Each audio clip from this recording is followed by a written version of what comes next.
Saudara-saudari yang terkasih, berjumpa dengan saya Romo Petrus Murwanto SCY dalam resi hari Senin 12 September 2016.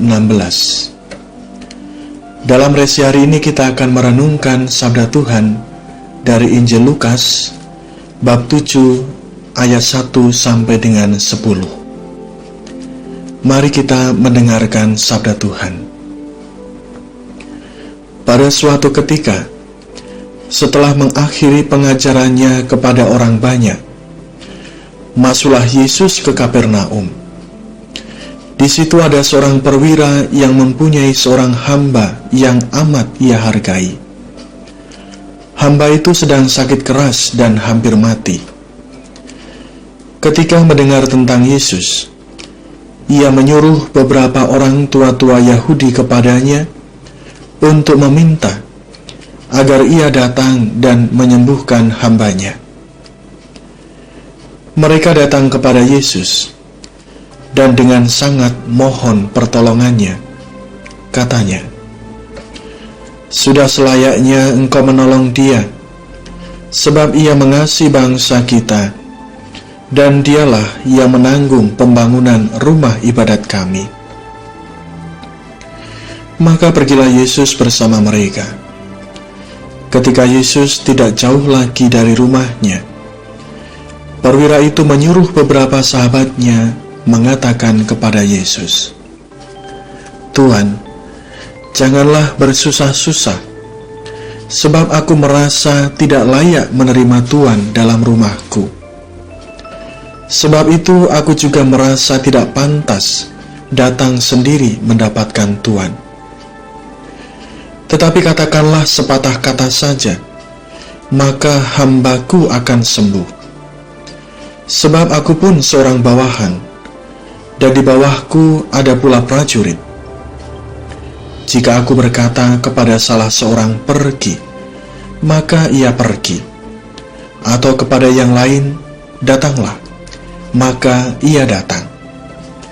Dan jika aku berkata kepada hambaku, kerjakanlah ini, maka ia pun mengerjakannya." Mendengar itu heranlah Yesus akan dia. Sambil berpaling kepada orang banyak yang mengikutinya, ia berkata, "Aku berkata kepadamu, di Israel pun iman sebesar itu belum pernah kujumpai." Setelah orang-orang suruhan itu kembali ke rumah, mereka mendapati hamba yang sakit itu sudah sehat kembali. Demikianlah Injil Tuhan. Terpujilah Kristus. Saudara-saudari yang terkasih, Injil yang baru saja kita dengarkan mengisahkan seorang perwira yang meminta pertolongan Yesus untuk menyembuhkan salah seorang hambanya yang sedang sakit keras dan hampir mati. Yesus menanggapi permohonan perwira yang disampaikan melalui utusannya itu dengan segera. Yesus pergi menuju ke rumah sang perwira.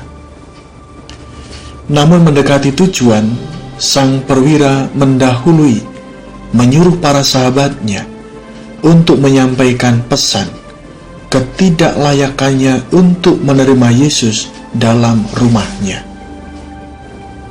Sang perwira itu mengatakan, "Tuhan, janganlah bersusah-susah, sebab aku merasa tidak layak menerima Tuhan dalam rumahku. Sebab itu aku juga merasa tidak pantas datang sendiri mendapatkan Tuhan. Tetapi katakanlah sepatah kata saja, maka hambaku akan sembuh." Kata-kata perwira itu juga kita ucapkan setiap kali kita merayakan Ekaristi dan mau menyambut Tuhan Yesus dalam diri kita. Akhirnya, oleh karena iman sang perwira dan belas kasih Yesus, hamba yang sakit itu menjadi sembuh. Saudara-saudari yang terkasih, dari kisah Injil ini saya menarik 2 poin permenungan. Pertama, kuasa Yesus, belas kasih Yesus dapat menyelamatkan orang yang ada dalam keadaan kritis, orang yang hampir tidak ada harapan untuk hidup. Saudara-saudari, kita bersyukur mempunyai Yesus dalam hidup kita. Dia adalah Allah yang memberikan segala kemungkinan bagi setiap orang yang percaya dan berharap kepadanya. Yesus punya kasih yang berkuasa untuk menyelamatkan setiap kita. Kedua, kedalaman iman, kasih dan harapan sang perwira itu telah menjadi sarana yang menyelamatkan, memberi daya hidup bagi hambanya. Maka menjadi jelas pula bahwa untuk mengalami kuasa atau untuk mengalami rahmat penyelamatan Allah dibutuhkan iman yang mendalam. Iman, kasih dan harapan sang perwira itu menggerakkan dirinya untuk tidak mengabaikan penderitaan sesamanya. Kepercayaan yang mendalam kepada Tuhan telah mendorongnya untuk melakukan sesuatu yang perlu demi keselamatan, demi hidup sesamanya. Inilah iman, iman yang mewujud dalam tindakan belas kasih. Saudara-saudari yang terkasih, maka mari dalam terang sabda Tuhan yang kita dengarkan, yang kita renungkan hari ini, kita bersyukur atas iman kita akan Yesus Kristus yang kita hidupi. Mari kita pelihara serta kita tumbuh kembangkan iman itu, agar iman itu semakin mendalam, semakin berakar, semakin berbuah dalam perbuatan-perbuatan baik bagi diri sendiri dan juga bagi sesama kita.